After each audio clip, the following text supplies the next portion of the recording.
Wow, we're on. We're on again. We're on another installment and chapter of Renovation Stadium. I know, and I feel like we've been here the last 3 weeks in this very same spot. Yes, we've started in the same spot because this way we give you the best update. So let's take a look. All right.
Hey, so that's your stadium update for this week. Yep, the bleachers are, Oh, looks my like done. word. They look done. They just have to be washed down. They'll be ready for graduation. Yep.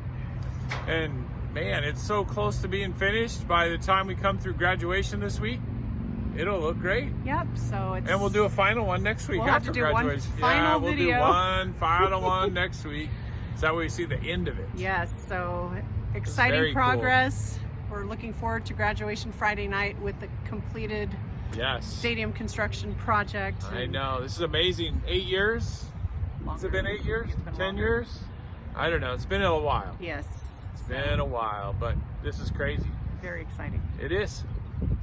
So thank Enjoy you. watching. Thank you to the Ripon Community Athletic Foundation and everyone in the community that supported all the efforts. It is just fabulous to see this all come together. That is true. Without you, wouldn't be done. Nope. So we'll see you next week. See you next week.